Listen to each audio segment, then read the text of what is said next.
Rasulullah, ada seorang sahabat yang ahli tahajud, ahli puasa, tapi dia jahat sama tetangga ya Rasulullah. Kata Rasulullah, huwa finnar, dia ahli neraka. Kenapa? Karena nanti Ibu yang menjadi saksi kita di dunia ini, apakah kita ahli surga atau neraka, satu orang fakir miskin. Yang kedua, tetangga kita. Yang ketiga, kerabat dekat kita, terutama anak istri kita.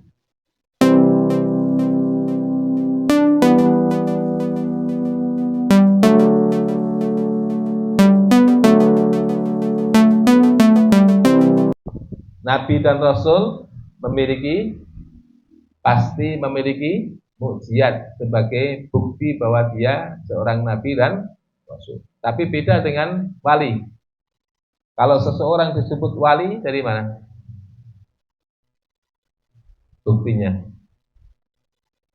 Kalau mukjizat itu punya Nabi dan Rasul. Kalau wali, ya.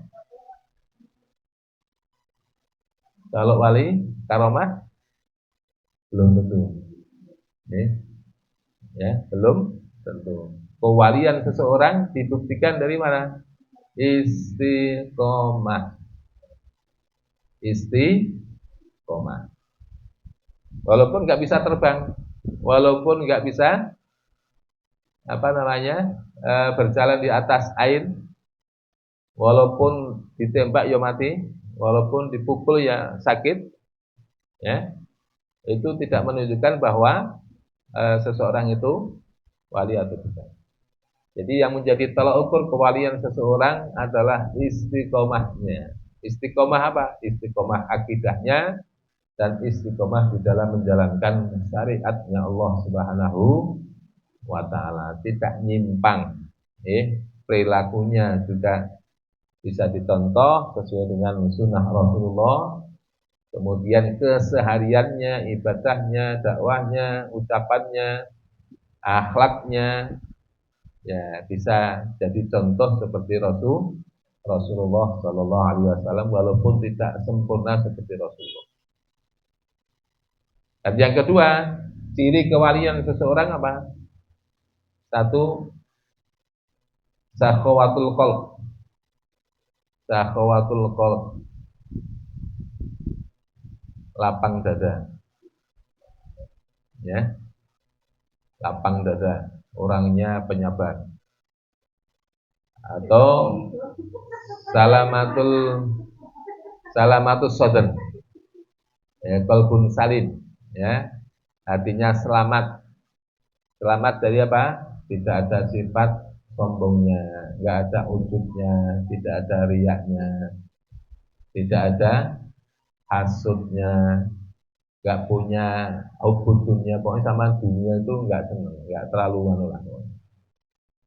Ya senang tapi tidak kumantil-mantil. Kalau kita ini masih kumantil-mantil, buktinya apa? Kehilangan uang 100.000 sudah mumet. Padahal yang di dompet 5 juta, tapi hilang 100.000 sudah mumet itu. Marah-marah, anaknya dimarahi.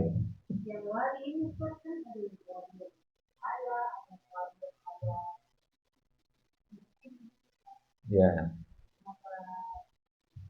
Kenapa dia ada yang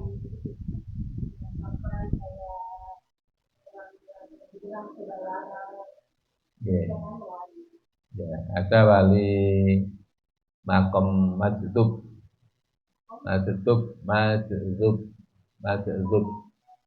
disebut makom majdzub itu karena akalnya ketarik.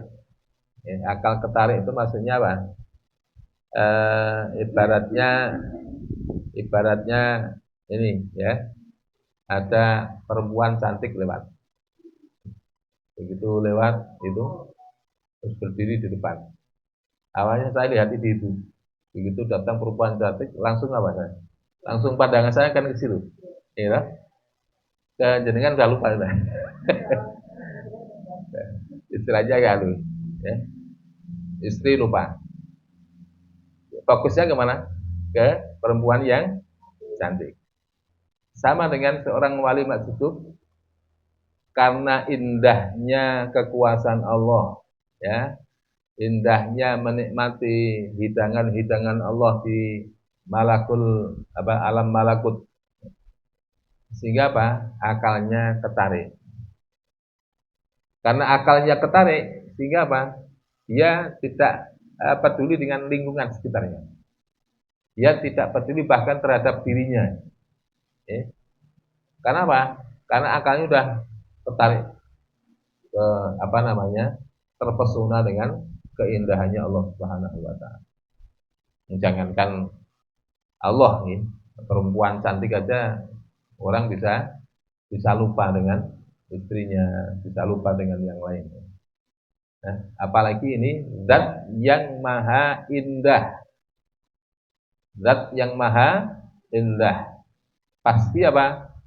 Oh, kalau sudah tahu tentang hakikatnya Tuhan, ya sudah makrifat kepada Tuhan, ya. Nah, ada yang masjid itu tadi itu tertarik, tidak bisa balik, ya. Sehingga apa? Enggak peduli dan tidak sadar dengan apa yang dia lakukan. Oke, maka kalau dalam bentuk dohiriyahnya dilihat oleh orang awam, casing orang gila, tapi hatinya adanya ke Allah. Nah, kalau sudah begitu, tidak bisa dijadikan patokan. Tapi kalau ngomong agama biasanya apa? Benar. Oh, itu ada wali masjid itu nggak sholat, saya nggak ikut sholat. Beda, ya. Karena ini sudah dihukumi seperti orang gila. Jadi nggak boleh jadi patokan. Ya.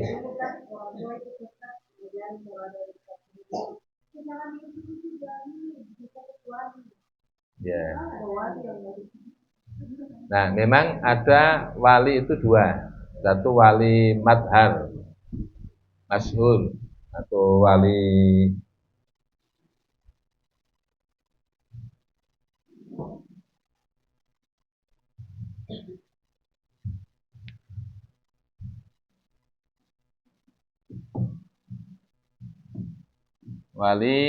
madhar.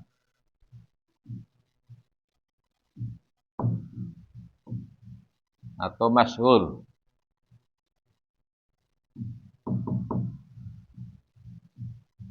Wali mastur.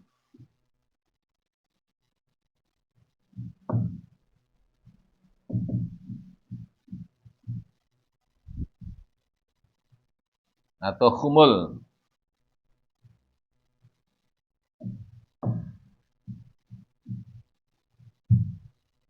Wali madhar atau wali masyhur, wali yang tampak oleh Allah, ditampakkan kewaliannya untuk umum. Jadi orang umum itu tahu si fulan bin fulan ini wali, diperlihatkan apanya? Diperlihatkan karomahnya, diperlihatkan keilmuannya oleh Allah. Ilmu zahirnya ditampakkan, ilmu batinnya ditampakkan, karomahnya ditampakkan di kalangan umum. Nah, ini wali madhar atau wali masyhur, ya. Nah, contoh Habib Umar, contoh Mbah Guru saya, ya, Sayyid Muhammad bin Ali Al-Maliki, contoh Bu Iji, contoh Mbah Maimun Zubair. Jadi ditampakkan karomahnya, ditampakkan ilmunya, ditampakkan kemudian suluknya, akhlakiyahnya, semuanya ditampakkan. Untuk apa? Agar orang awam, orang umum bisa mengambil manfaatnya. Adapun wali mastur, wali yang tertutup, wali yang tersembunyi. Khumul itu tersembunyi. Tersembunyi apa? Ilmunya. Tersembunyi apa? Karomahnya. Tersembunyi apa? Keilmuannya. Pokoknya penampilan blegernya luar itu kayak orang biasa. Kayak orang biasa. Mungkin dia malah jadi tukang bisa jadi dia pengemis, mungkin dia tukang rumput, tukang nyangkul, tukang bangunan, ya. Tapi apa? Hatinya yang ada bulat sepenuhnya adalah Allah Subhanahu wa taala. Nah, wali mastur ini jauh lebih banyak jumlahnya dibanding wali masyhur. Ibaratnya apa? Kata guru saya, ibarat bulu sapi.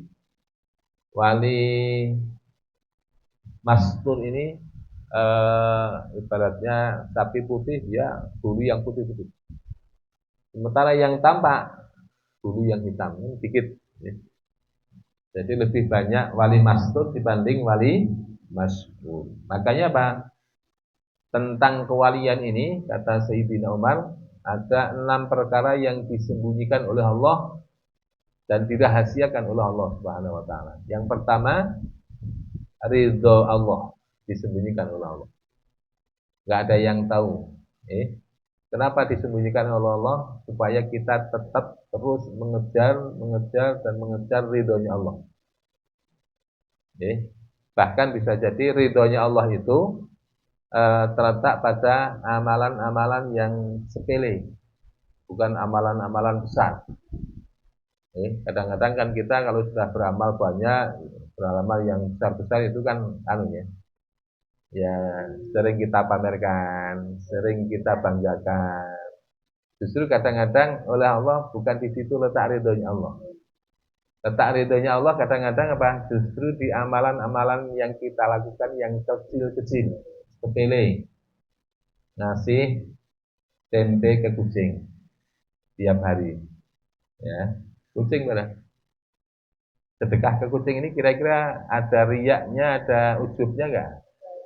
Ada enggak? Enggak ada.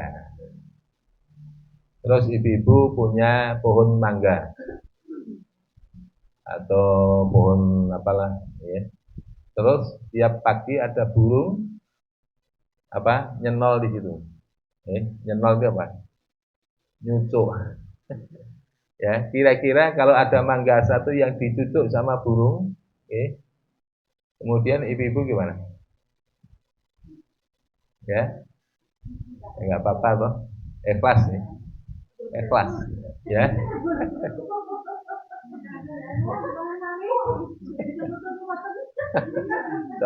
Cocok deh. Tapi ngasih gula ke semut, tiap pagi ngasih gula. Ini kan sedekah nih. Semut kan juga makhluknya Allah. Kasih gula. Padahal gulanya cuma apa? 1 sendok aja. Semut, tak kasih gula ya. Balas, doakan supaya saya jadi orang kaya. Nah, gitu. Atau kucing itu mendoakan kita itu. Mendoakan kita. Kalau kita kasih setiap hari makanan, itu doakan kita itu.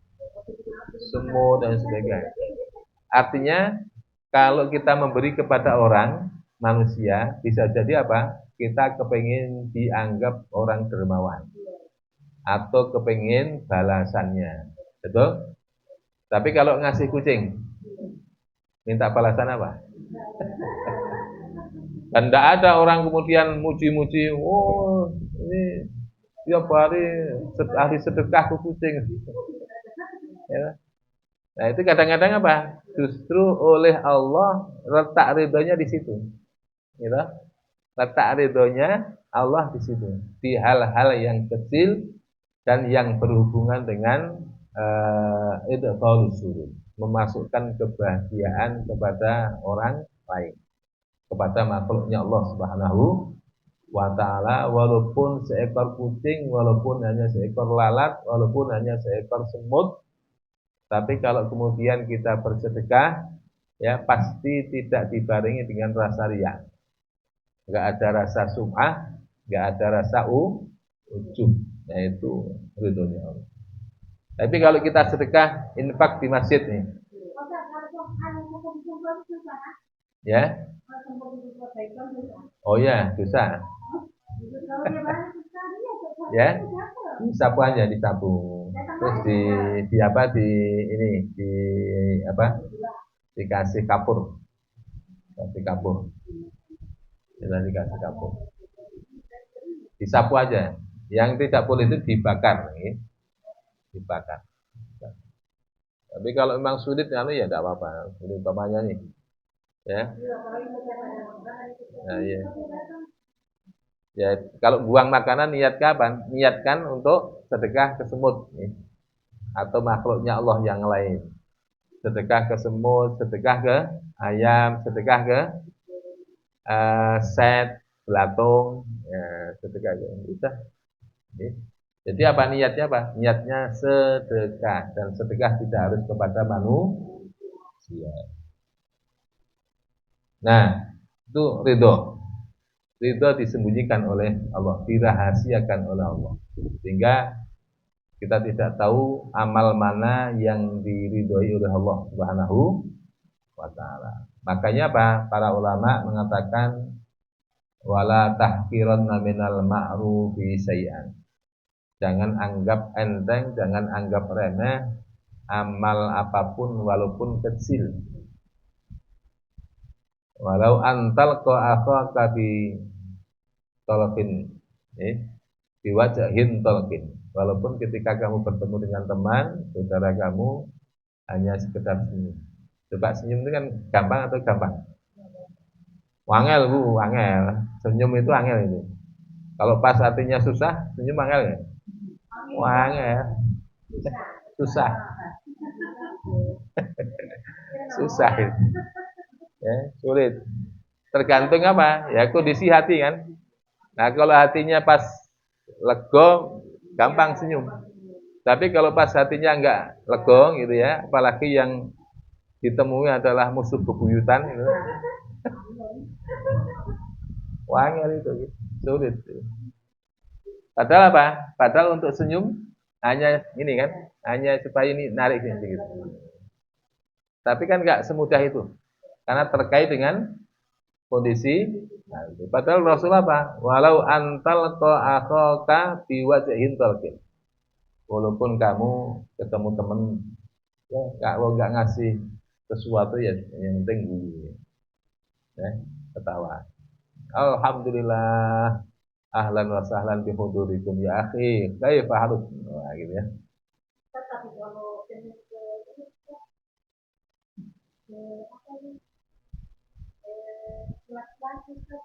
bisa biasanya kan kalau kita kedua kan itu kan baru kita hobi. Tapi sekarang sudah mau lihat. Pikir-pikir uang sekali ini sekali. Karena saya berpikir apakah tapi ada apa gitu. Ya, ya yang penting senyumnya jangan senyum yang mancing-mancing gitu aja. Yang penting ya tradisi orang Jawa, kalau orang Arab itu kan di Yaman itu kan ketemu laki-laki ya, karena pakai cadar loh. Nah, terus pokoknya enggak anu. Cuman kalau tradisi orang Indonesia dianggap sombong. Apalagi umpamanya hidup di perkampungan. Ini kan masih perkampungan, belum kota, belum kota. Gitu. Nah, ya tetap assalamualaikum, assalamualaikum, biasa saja. Assalamualaikum, ya, assalamualaikum, assalamualaikum. Tidak putih pak, nah, kan gitu ya. Tapi kalau senyumnya sambil menggoda, itu yang bahaya. Takutnya dia tergoda.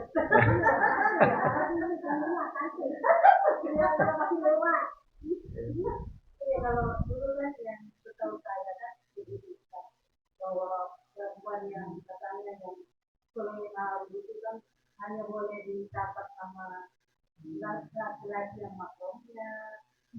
Jadi kalau sendiri ya bisa sendiri yang bukan makromnya. Ya, ya senyum kalau berengut kalau menimbulkan fitnah juga dosa. Menimbulkan prasangka buruk dari orang lain juga dosa. Namanya nih kita hidup di kampung ya, namanya orang kampung kalau namanya ketemu harus tegur sapa. Paling tidak ya senyum menganggukkan kepala sebagai tanda hormat. Assalamualaikum. Nah, namanya assalamualaikum mesti apa? Disertai dengan senyum kan? Assalamualaikum. Nah, nggak mungkin itu. Nah, orang mengatakan walaupun mungkin awalnya dia baik, tapi begitu lihat senyum salam kita ketus gitu ya. Assalamualaikum. Tidak mau senyum. Ini orang ini lakinya apa? Yang awalnya tidak suudon jadi suudon. ini orang berdebat malah nggak punya akhlak, wah kan gitu ya. Nggak punya akhlak. Mosok salam sambil merengut kayak gitu. Agama apa itu? Kan gitu akhirnya. Jadi memahami eh, jangan terlalu kaku. Ya.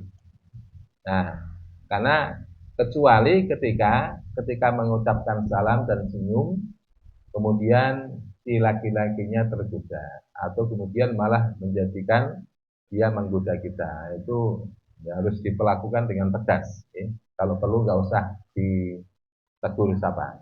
Ya. Kalau memang sudah ada tanda-tanda dia akan berbuat tidak baik kepada kita. Tapi kalau masih normal-normal saja, assalamualaikum, monggo pak, ya, assalamualaikum, pamit, monggo, kan enak itu ya, permisi, nah, ini masih itu, masih wajar ya.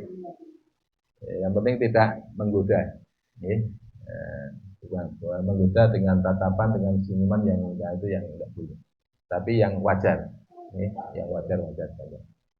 Karena kita hidup di lingkungan bukan lingkungan Arab,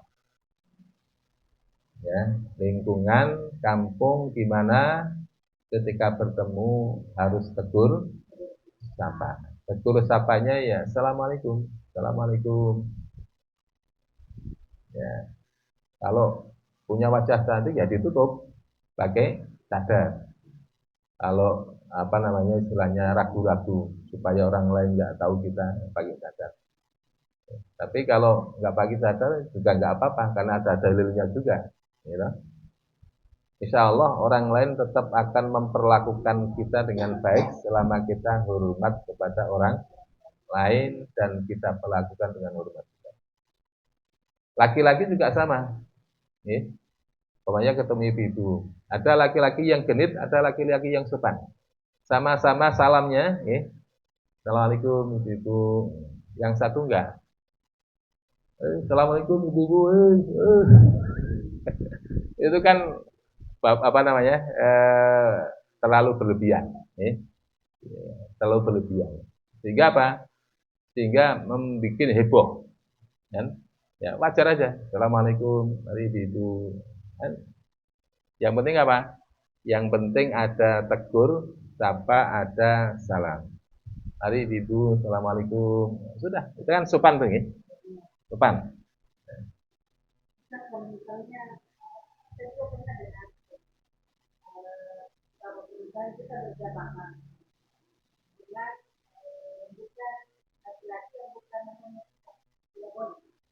Sholat berjamaah.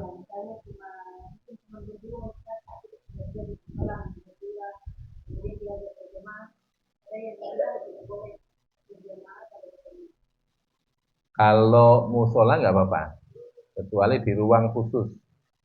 Jadi namanya ikhtilat. Ya, ini di luar konteks. Ya.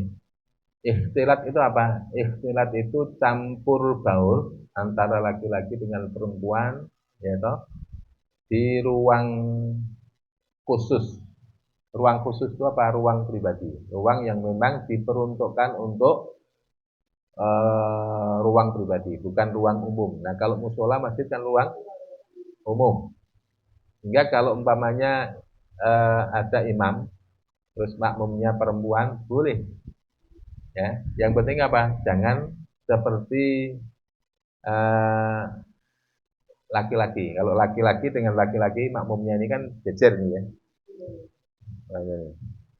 Ini imamnya, nah ini makmumnya cuma satu laki-laki. Sunnahnya apa? Berdiri di samping kanan, nempel gini. Nah, kalau makmumnya perempuan ya jadi fitnah. Ya, nah, tapi kalau dia narik diri sini jauh, bahkan dalam fikih Syafi'i itu boleh mengambil jaraknya 150 apa? 300 hasta. Itu masih dianggap jadi makmum. Semuanya nih imamnya di sana, terus makmumnya di 100 meter lagi. Itu boleh itu. Ya, boleh. Nah, sehingga apa? Boleh dalam masjid, dalam musola, yang penting jaga jarak. Jaga jarak. Tidak seperti makmum laki-laki dengan imam laki-laki dia cewek. Ini fitnah ini. Pasti akan terjadi fitnah.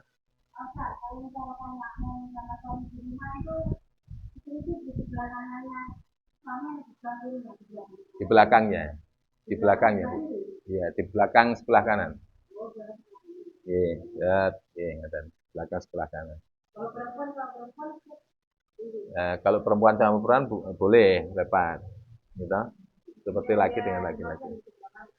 Sebelah kiri, kanan. Iya. Itu kalau satu makmum. Ya, sebelah kanan berdiri di jajar. Kanannya imam ya. Ya, jelas. Kanannya imam ya sini ya. Oke. Nah, tapi kalau dua, mundur. Di belakangnya imam. Satu sop di belakangnya imam. Kalau tiga, ya pokoknya tempatkan si imam itu di tengah-tengah makmum.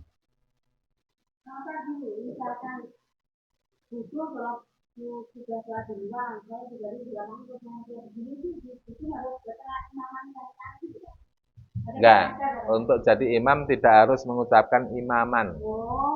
Yang diwajibkan mengucapkan itu makmum. Harus merubah niat. Iya.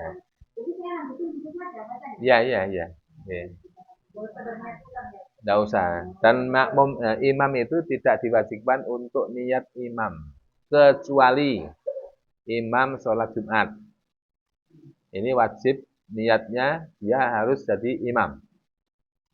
Itu ada 4 sholat yang seorang imam wajib niat jadi imam.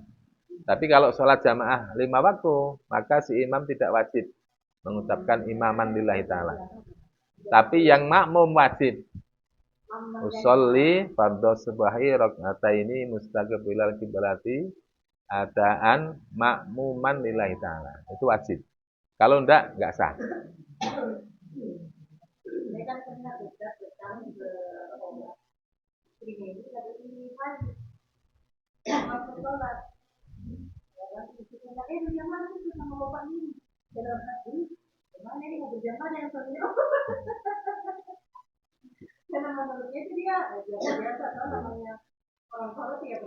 Ya yang penting berjarak. Ya jangan nempel, gitu, berjarak. Tidak apa-apa. Nah, apalagi ya kecuali kalau hanya berdua di ruang khusus. Ruang khusus kayak kamar kita, rumah kita berdua itu tidak boleh. Karena termasuk ikhtilat. Nah, kalau di ruang umum ya baru disebut ikhtilat ketika apa? Ketika hanya berdua dan terjadi interaksi, komunikasi yang sebetulnya tidak di luar hajat syar'i. Tapi kalau sesuai hajat syar'i nggak apa-apa. Umpamanya nih di masjid, ya. Kemudian apa? Ada urusan karena sama-sama jadi pengurus. Kemudian Pak minta maaf mau apa namanya tanya, ngobrol sesuai dengan kebutuhan hajat syar'inya. Tapi setelah hajat syar'inya selesai ya sudah, nggak boleh ngobrol sampai ngalor ngidul ya. Sampai ngomong masalah rahasia suami, rahasia pribadi dan tidak boleh. Jadi sesuai hajat syar'inya. Jual beli, yang beli perempuan, yang jual laki-laki. Boleh nggak? Boleh. Ya. Selama apa? Sesuai hajat syar'inya. Hajat syar'inya apa? Jual beli. Ya, sudah. Bu, saya beli garam. Oh iya, Ustaz. Berapa? Ya, ini. Sudah, enggak usah ngobrol setelah itu, ya. Karena kalau sudah ngobrol di luar konteks hajat syar'i, pasti nanti setan gitu, ya. Nah, kecuali ada mahramnya. Kalau ada mahramnya enggak apa. Dibedakan ikhtilat. Jadi ikhtilat itu campur aduk, berkumpulnya laki-laki dengan perempuan yang bukan mahram, ya. Yang kalau itu terjadi di ruangan khusus, maka tidak boleh. Tidak boleh. Kalau terjadi di ruangan umum itu ruangan yang memang diperuntukkan untuk umum, ya. Maka selama ada interaksi dan itu ada hajat syar'i diperbolehkan. Tapi kalau nggak ada hajat syar'i, nggak boleh. Nah, biasanya terjadinya penyimpangan karena apa? Interaksinya di luar hajat syar'i. Gitu. Awalnya sih cuman ya makan di warung bareng. Kita makan, Bu, belum. Ini makan bareng sama saya. Buncang ke satu mobil. Satu mobil itu udah ruang khusus itu. Jadi nggak boleh satu mobil laki-laki perempuan yang bukan mahram. Kecuali di situ ada mahramnya. Pokoknya saya sama istri sama Kak Jum. Boleh. Atau saya Pak Samad sama Kak Jum boleh. Ya? Ojek. Kalau bisa dihindari. Kalau nggak terpaksa betul nih.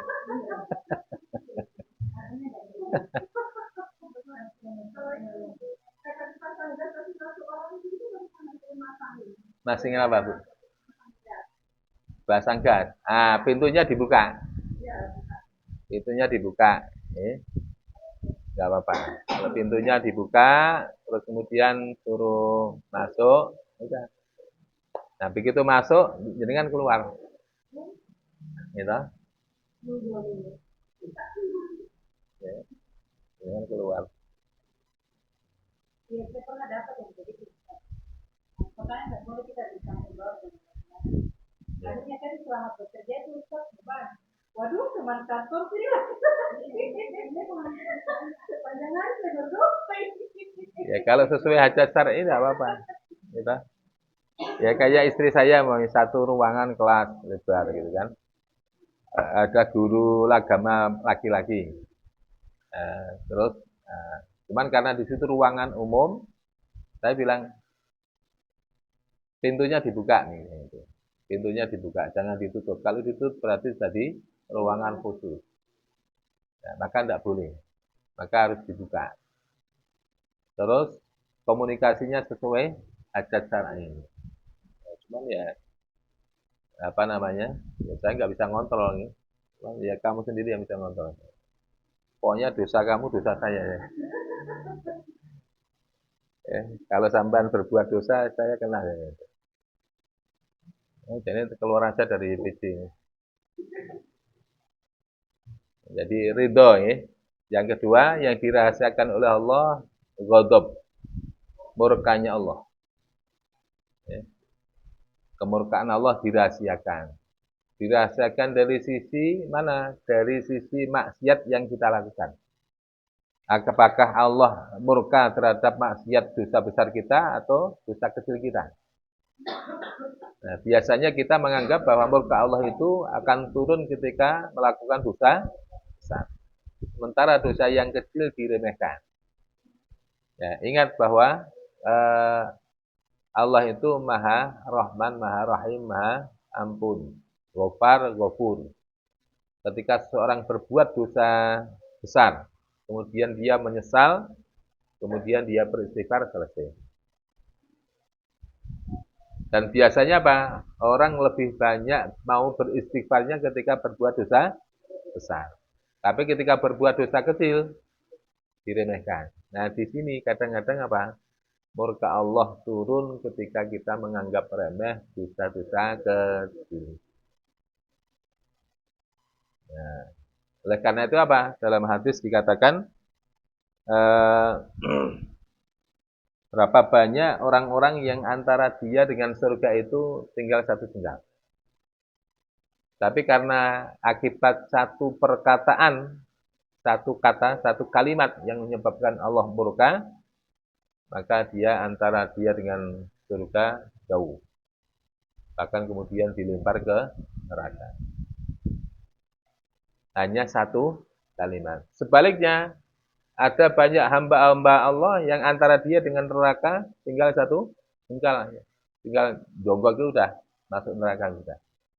Tapi karena berkah satu kalimat yang Allah suka, maka dia ditarik oleh Allah masuk surga.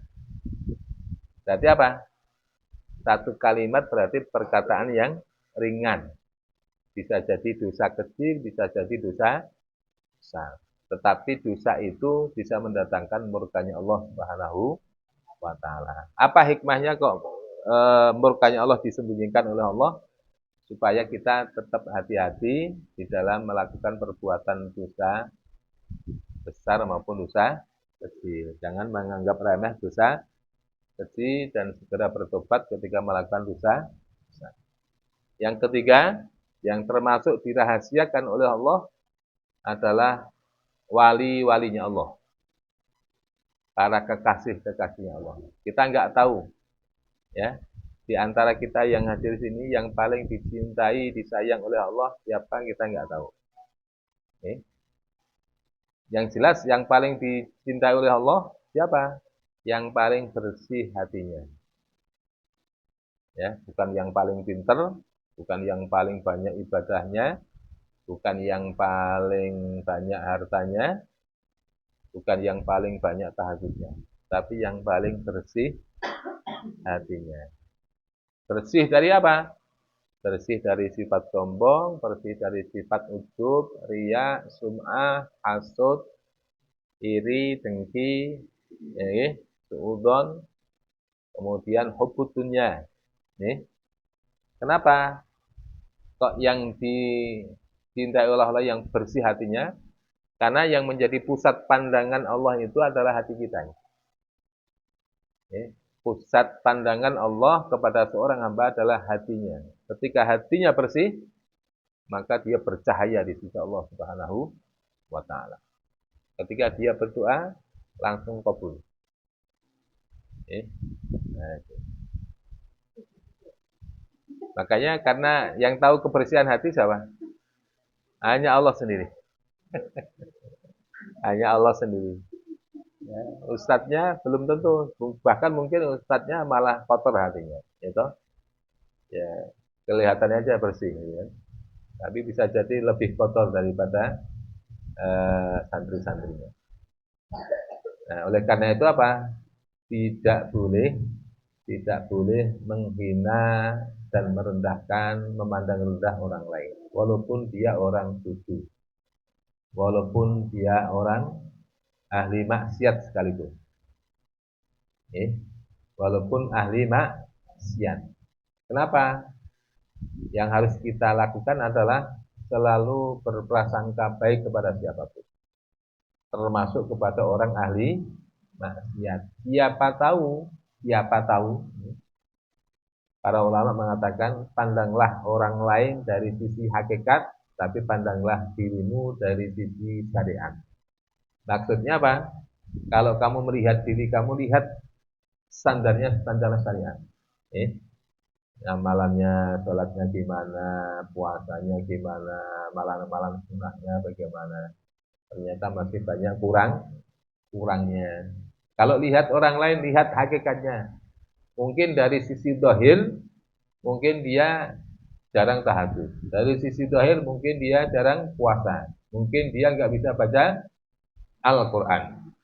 Itu dari sisi dohir. Tapi dari sisi batiniahnya, mungkin dia lebih ikhlas. Mungkin dia tidak ada sifat sombongnya. Mungkin dia dengan kebodohannya tidak takabur.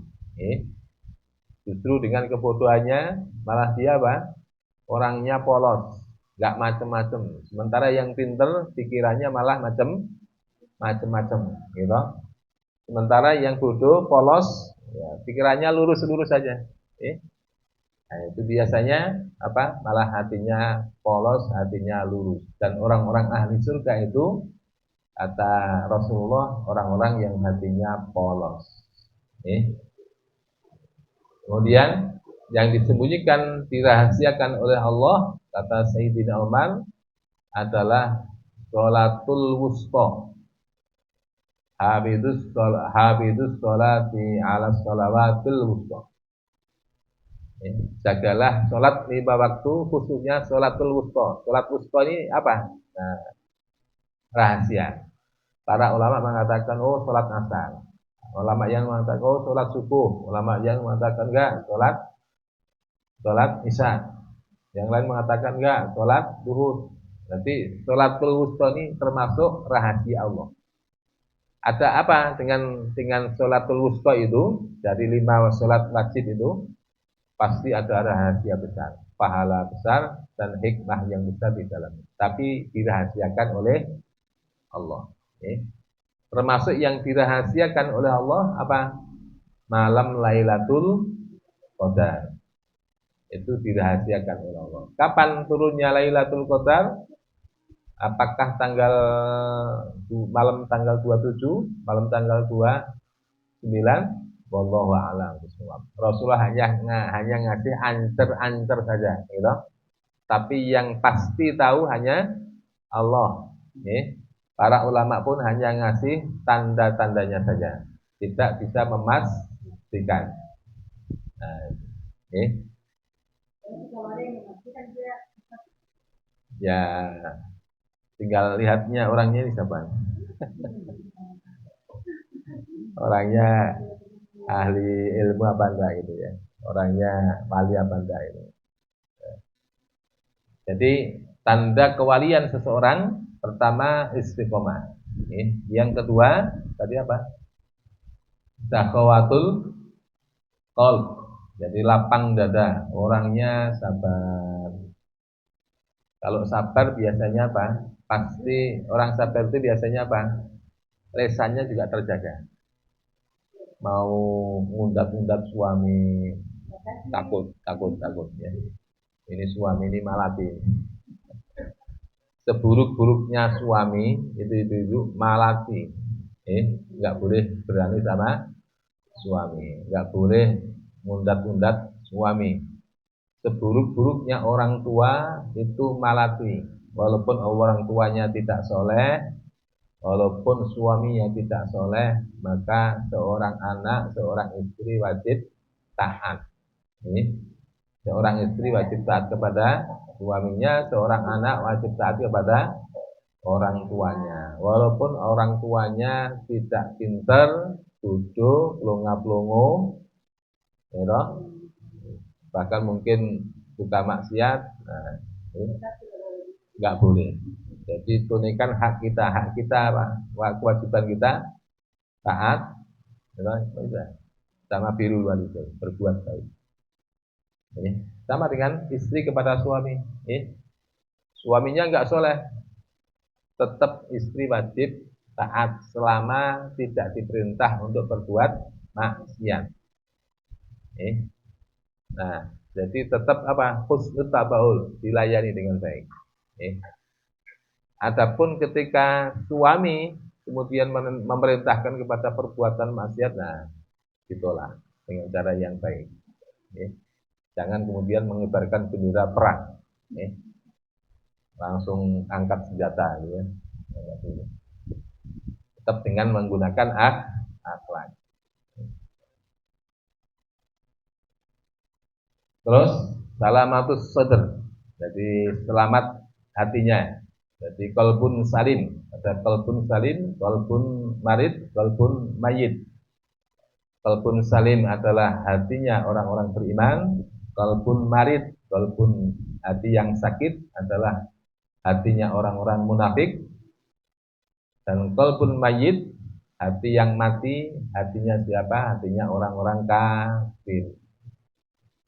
Nah, kalau hati kita masih marid, umpamanya banyak penyakitnya, ya.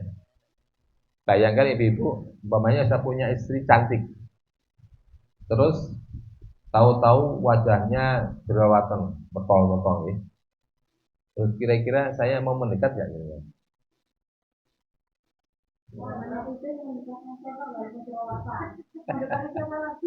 Tapi jerawatannya mentol-mentol. Bukan hanya di wajahnya, di seluruh tubuhnya itu, ya. Buktikan ya, kira-kira mendekat ya? Pasti menjauh. Nah, Allah itu ketika melihat kita, yang dilihat bukan wajah kita tapi hati kita. Nah, kalau di hati kita ada kesombongan, ada ujub, kemudian suka riya, pamer, sum'ah, kemudian dengki, hasud, itu seperti seorang perempuan yang banyak penyakitnya di wajahnya. Awalnya cantik, tapi kemudian jadi jelek gara-gara apa?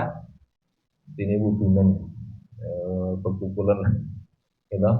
Terus banyakan, wah, subhanallah. Pasti apa? Pasti menjijikan. Sama dengan Allah ketika melihat seorang hamba yang di hatinya penuh dengan penyakit tadi itu, pasti Allah tidak suka, murka dengan kita. Maka apa? Yang kita harus sibukkan adalah bukan memperfect wajah ataupun tubuh jasad kita, penting apalagi ibu istri ya, itu diperfect supaya untuk apa? Menyenangkan hati suami ya, wajib itu, bukan hanya sunnah, wajib ya. Diperfect ya, diperindah ya. Tapi untuk suami. Tapi jangan istilahnya apa? Jangan hanya fokus di situ. Fokusnya di mana? Di hati. Ya Allah, muhasabah diri. Ya Allah, saya selama ini ternyata sombong sama suami. Ya, ternyata sama anak sombong, sama mertua sombong, sama tetangga sombong. Ya. Nah, yang perlu dikoreksi sama suami. Suami sama suami sing sombong. Kenapa? Gajinya lebih besar. Sama suami sombong. Kenapa? Status sosialnya lebih tinggi. Sama suami sombong. Kenapa? Karena nasabnya lebih mulia. Pokoknya hal-hal yang menyebabkan diri kita sombong jauhi. Jauhi. Lihat bahwa untuk menghapus kesombongan itu, ibu-ibu, lihat diri kita ini. Fisik kita ini kan sebetulnya kan WC berjalan. Betul nggak? Kan WC berjalan. Di perut kita ada apa? Ada tai, kotoran. Kita bawa kemana-mana nih. Gitu? Artinya apa? Kita ini sebetulnya WC berjalan. Terus yang keluar di mata apa? Lobokan, gitu, kotor, biji. Yang keluar dari hidung, umbel, biji juga. Yang keluar dari ludah, ya, muntahan, ludah. Orang biji semua sudah. Yang keluar dari telinga, udah, surak, kotoran semuanya. Yang keluar dari bawah, kotoran semua, gedang goreng. Gitu. Makanya apa? Tidak boleh sombong. Dan yang kedua, kalau ingin muhasabah diri kita, kita ini dari mulai lahir sampai mati nggak bisa berdiri sendiri. Lahir di dunia dilahirkan orang lain, mandi dimandikan orang lain, makan dikasih makan orang lain, pakai bajunya dibuatkan orang lain, punya rumah dibuatkan oleh orang lain, tidak bisa bikin sendiri, punya mobil yang bikin mobil orang lain, gitu. Terus apa lagi? Mau mati, yang memakamkan jenazahnya siapa? Orang lain. Kita nggak bisa berdiri sendiri. Justru apa? Kadang-kadang yang paling banyak berjasa kepada kita itu satu, orang-orang fakir miskin. Coba itu kalau kita meninggal, yang bikin liang lahat siapa? Orang miskin. Yang datang tahlilan ke rumah kita orang miskin. Ada nggak orang kaya, pejabat yang datang ke kita kemudian sibuk tahlilan? Nggak ada. Orang miskin tetangga kanan kiri kita. Makanya apa? Selalu harus berbuat baik sama tetangga. Bahkan Rasulullah memperlakukan tetangga itu melebihi kayak saudara sendiri. Nah itu. Makanya Pak Rasulullah itu kalau bikin masakan dibanyakin kuahnya. Terus tetangga dikasih. Cuman kalau ngasih tetangga jangan kuahnya toh. Ya. Ya harus ada isinya loh. Maksud cuma kuah aja di. Iya, maksudnya itu dibaca kuahnya itu biar umpamanya masak telur 8. Kuah sama telur satu kan bangun gitu. Bukan kuah tok gitu. Tetangganya ada 6. Telur satu, telur satu, telur satu. Wah, subhanallah itu. Eh, itu subhanallah barokah. Kenapa? Kita nggak bisa hidup tanpa pertolongan tetangga. Maka kata Rasulullah ketika beliau ditanya, ya Rasulullah, ada seorang sahabat yang ahli tahajud, ahli puasa, tapi dia jahat sama tetangga ya Rasulullah. Kata Rasulullah, huwa finnar, dia ahli neraka. Kenapa? Karena nanti Ibu yang menjadi saksi kita di dunia ini, apakah kita ahli surga atau neraka, satu orang fakir miskin. Yang kedua, tetangga kita. Yang ketiga, kerabat dekat kita, terutama anak istri kita. Ya, itu nanti di akhirat dikumpulkan ketika kita dihisab, ya, tetangga dikumpulkan, kemudian fakir miskin dikumpulkan, fakir miskin di sekitar kita, terus kemudian anak istri kita dikumpulkan. Kata Allah, ini Sumati ini di mana ketika di dunia?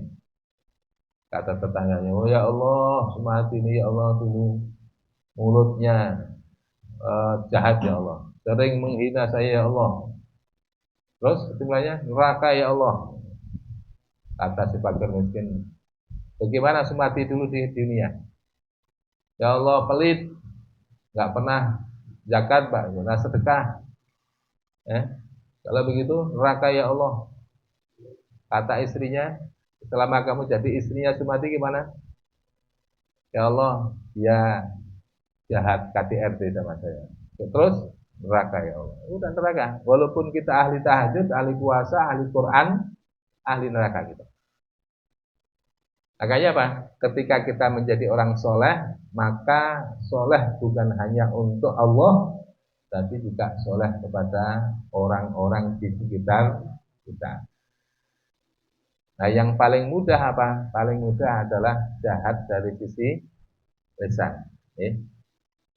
Ini kan kadang-kadang sulit jaga ini, ya. Kalau sudah benci, sudah nggak suka, itu sudah ekspresi mulutnya sudah kan. Makanya apa? Jaga hubungan baik dengan suami, apalagi ridhonya suami adalah puncak tertinggi daripada pengabdian dari seorang istri, karena itu adalah pintu ridhonya Allah dan pintu surganya.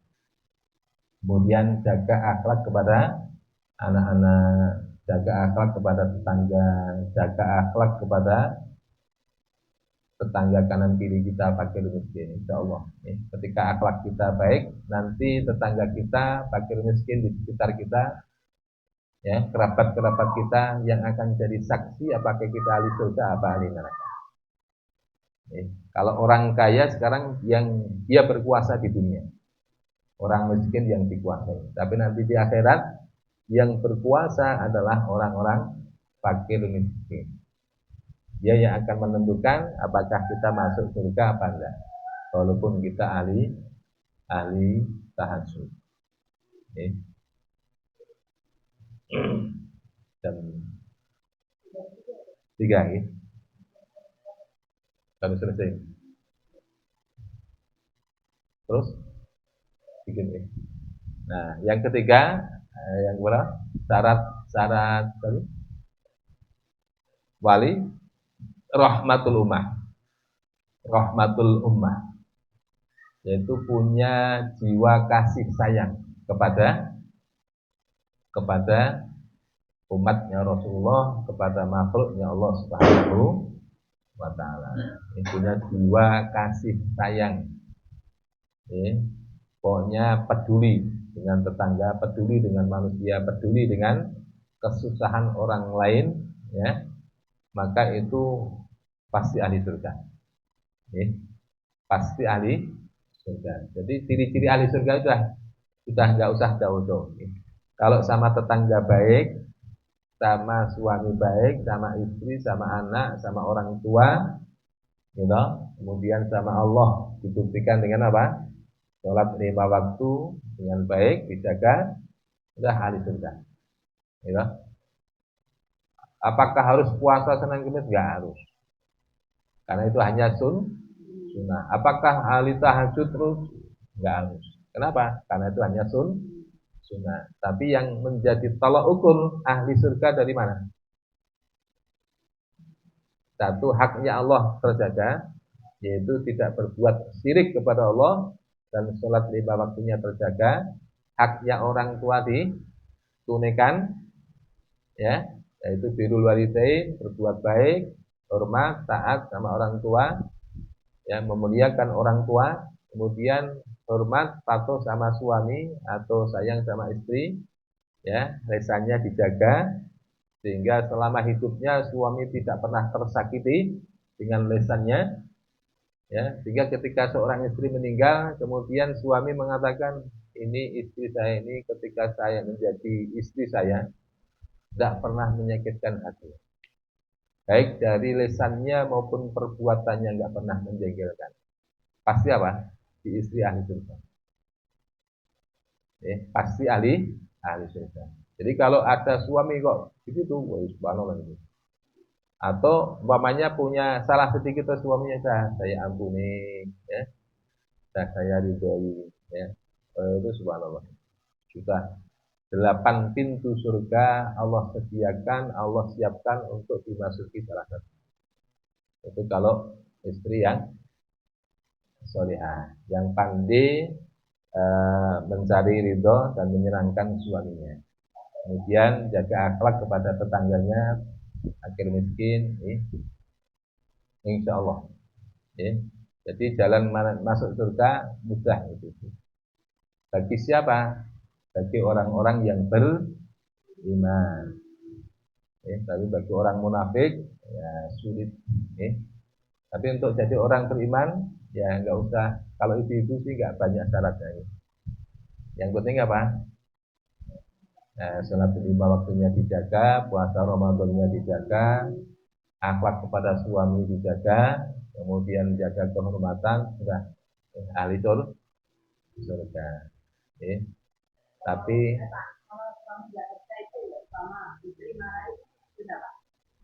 ya yang dosa suami, yang dosa suami. Tapi ketika si istri memarahi istri dosa.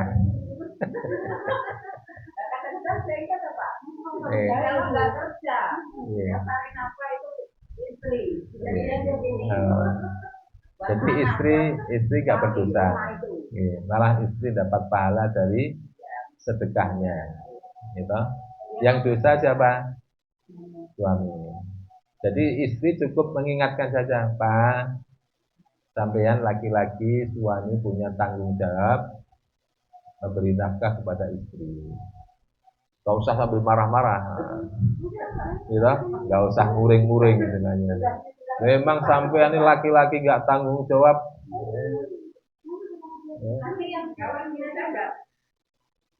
Dan apanya? Oh iya iya.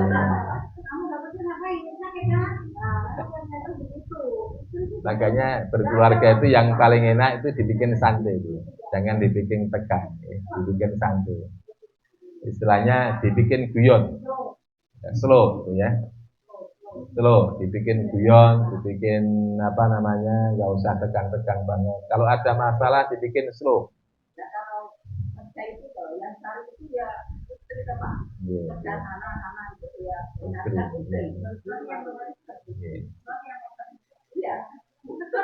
Ya, suami yang berdosa.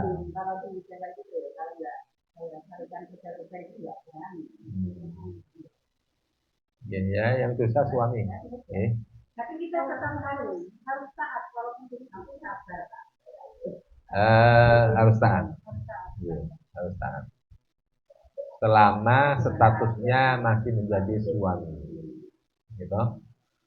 Sama dengan istri, selama tetap menjadi istri, tetap wajib dinafkahi walaupun istrinya kaya. Namanya istrinya jadi bos, penghasilan per bulan 50 juta. Si suami tukang beca, penghasilan suami per bulan 1 juta. Maka si istri tadi itu walaupun sudah kaya tetap wajib dinafkahi sesuai kemampuan suami. Walaupun umpamanya nih tuh saya cuma dapat 1 juta per bulan, tak kasih 500 ya. Yang 500 untuk rokok. Itu ya sesuai kemampuan, kan sesuai dengan yang diberikan oleh Allah. Nah, si istri kalau kemudian memang tidak kuat ya, tidak kuat karena suami tidak mampu menafkahi dengan sesuatu yang layak, boleh mengajukan cerai. Ya, boleh mengajukan cerai. Tapi kalau mau bersabar dan kemudian mau menerima ya apa adanya kondisi suami, maka itu yang jauh lebih baik. Pahalanya luar biasa.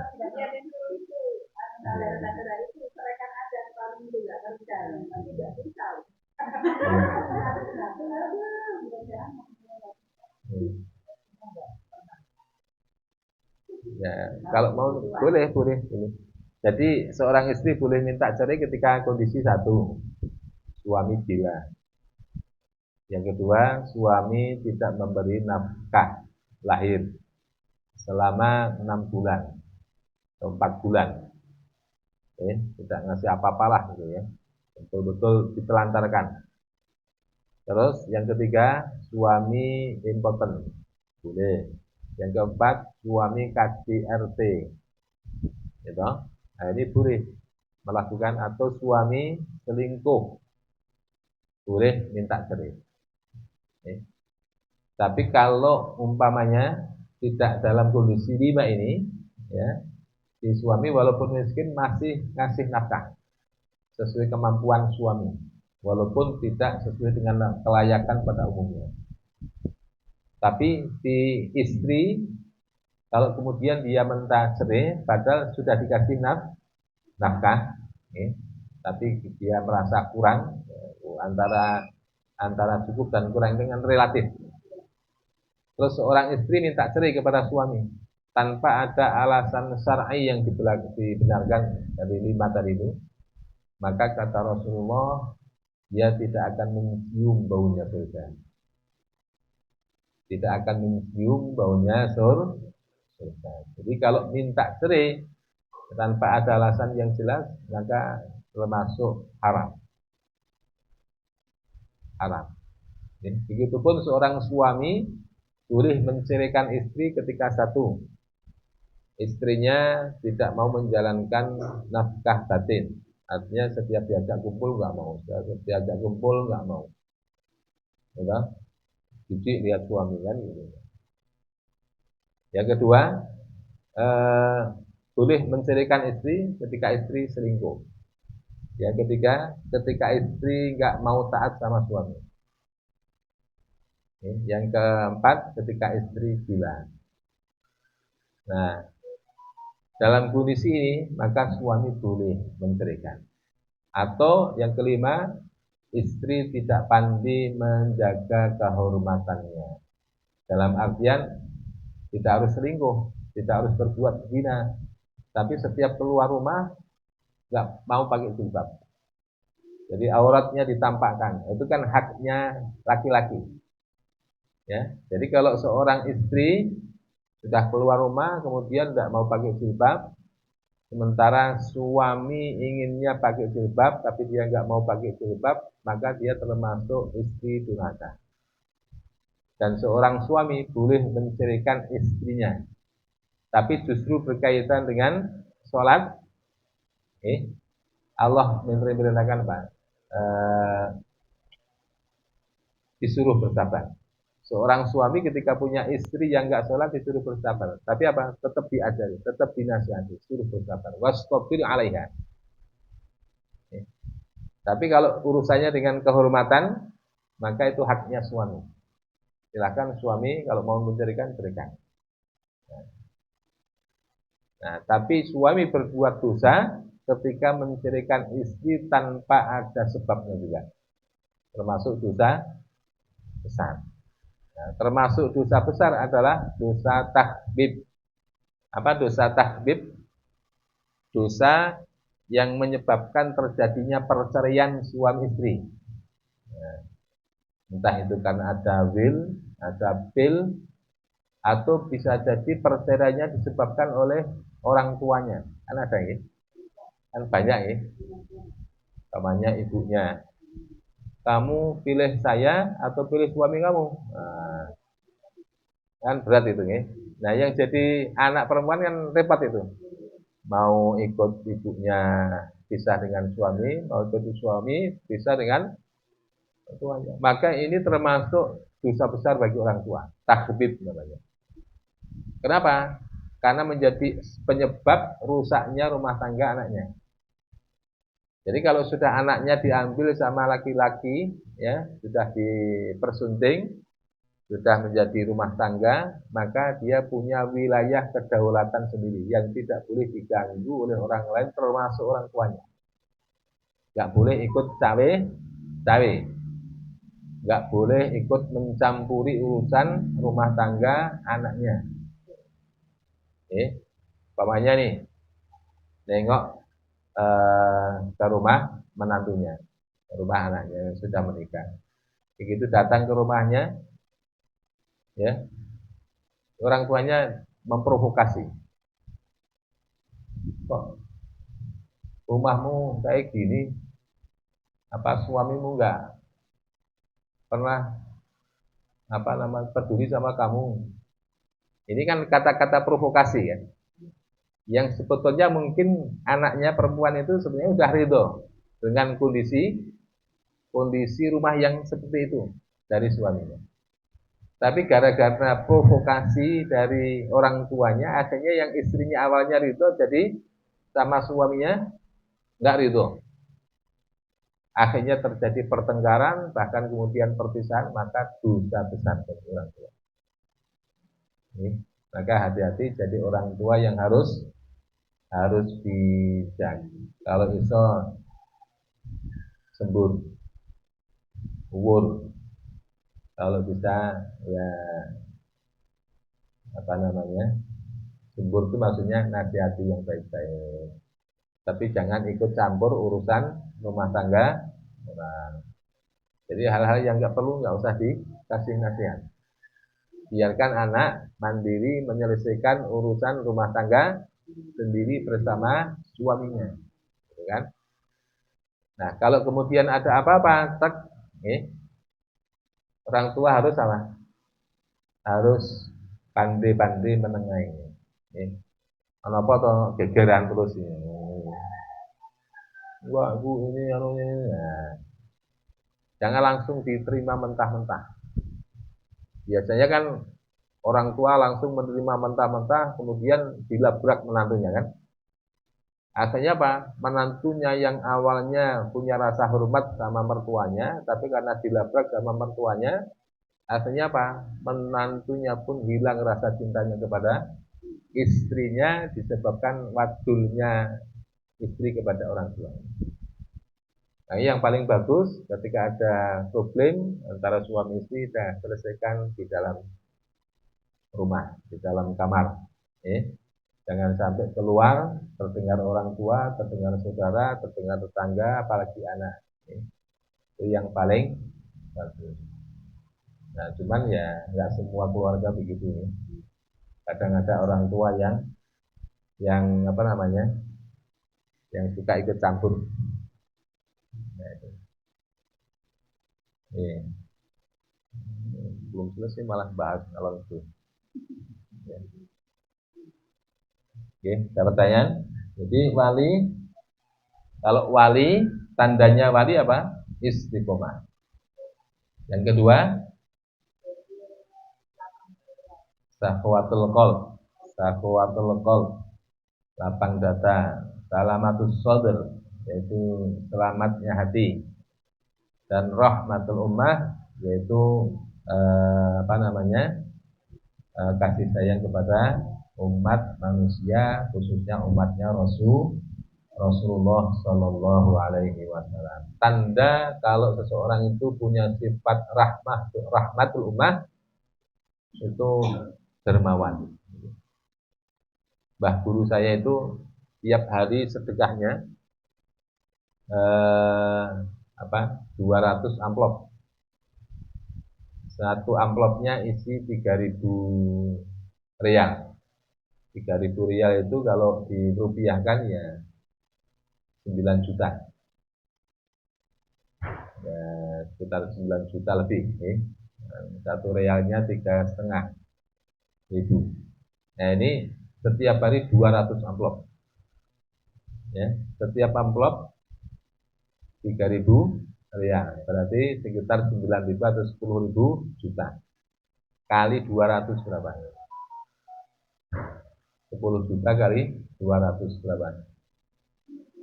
Ya, sekitar 2 miliar per hari gitu. Coba, bukan per tahun, per hari. Berarti sugih gitu. Dan memang kata teman saya Abbas, beliau mengatakan beliau kan di sana sekitar 13 tahun menangi zamannya Mbah guru saya itu selama 4 tahun. Jadi khidmahnya beliau ke gurunya apa? Setiap hari bikin amplop. Ya, karena apa kok bikin amplop? Karena kalau beli di luar sering habis. Jadi bikin amplop. Tiap hari bikin amplop 200 amplop 200. Dan ada santri yang bikin amplop, ada yang ngisikan sendiri. Yang masukkan amplop uang ke amplop ada sendiri. 200 satu amplop 3. Nah, itu dibagikan ke siapa? Tamu yang datang ke pondok beliau atau janda-janda di sekitar Mekah di situ. Gitu. Dan beliau tahu dan punya catatannya itu. Dibagikan. Nah, itu luar biasa. Saking dermawannya, itu duit itu mengalir terus itu. Tiap hari satu koper satu koper dari mana? Ya, orang Mekah itu kan suki-suki. Jadi ibaratnya beliau hanya sebagai keran aja ya, air lewat, duit lewat air, orang lain. Itu tanda bahwa beliau punya rahmatul ummah. Nah, sesuai dengan kemampuan kita. Rahmatul ummah. Ya, kalau kita mau peduli dengan orang lain di sekitar kita, mau peduli terhadap dakwah, mau peduli terhadap Islam, mau peduli terhadap fakir miskin, maka itu bagian daripada rahmatul ummah, di mana Rasulullah mengatakan malam yahtamma bi amril muslimin falaisa. Siapa yang tidak ada kepedulian, perhatian terhadap kondisi umat di sekitarnya, terutama umat Islam, falaisa minhum, tidak pantas menjadi bagian daripada umat Islam. Karena karakter umat Islam itu pasti apa? Orangnya peduli. Orangnya punya empati yang tinggi. Orangnya semangat berdakwah. Nah, itu namanya apa? Rahmatul ummah. Tidak nafsi-nafsi, tidak egois. Ya, tidak egois. Jadi punya duit untuk pribadi dan keluarga. Ya, kalau punya uang yang diutamakan anak, istri, orang tua, keluarga. Tapi setelah itu kan ketika turah-turah ya masuk untuk keluarga toh. Ya tetangga dikasih luberannya, dikasih. Nah, itu menunjukkan bahwa dalam dirinya ada hati yang bersih. Kalau orang pelit pasti hatinya kotor. Kalau orang pelit pasti hatinya kotor, pasti itu. Makanya para ulama mengatakan kalau ada orang alim, orang ahli ibadah tapi pelit, dibanding ada orang bodoh bahkan mungkin ahli maksiat tapi seneng sedekah atau loman, loman. Maka lebih dicintai oleh Allah daripada orang alim tapi pelit. Bisa jadi dengan sifat kedermawanannya orang yang bodoh, ahli maksiat, ya, jangankan Allah, kucing aja seneng itu. Binatang ayam itu senang dengan orang yang dermawan. Kucing, ayam itu benci sama orang pelit, walaupun dia orang alim, orang ahli ibadah. Contoh kecil aja nih. Saya punya ikan, tak makan. Yang saya makan dagingnya, ya. Nah, di sebelah saya ada kucing, saya punya kucing. Kucingnya nungguin, ya. Siapa tahu kepalanya dikasih. Ya. Begitu dagingnya habis, kemudian kepalanya ternyata apa? Sekalian saya makan. Wah, kucing lihat saya kan gregetan juga itu ya. Ternyata nih Ustaz tapi pelit sekali. Kenapa? Saya tunggu-tunggu kepalanya malah dimakan juga ini. Nunggu durinya ya, tulang ekornya itu ya. Nah, siapa tahu tulang ekornya dikasihkan saya. Ternyata enggak, ya. Dimakan juga. Sekarang kan di Probolinggo itu kan ada ya, keripik duri ikan. Ya. Jadi cak duri-durinya dijadikan keripik untuk dimakan manusia. Itu saking geragasnya manusia. Kreatif katanya. Nah, ya itu ya. Kita lanjutkan. Kelamaan saya. Ya. Jadi sampai ujian. Ya, belum membuktikan tentang Al-Quran ini. Ya. 2 jam setengah ya. Oke, kita tutup dengan doa akhir majlis. Subhanakallahumma wa bihamdik, asyhadu an la ilaha illa anta astaghfiruka wa atubu ilaik. Assalamualaikum warahmatullahi wabarakatuh.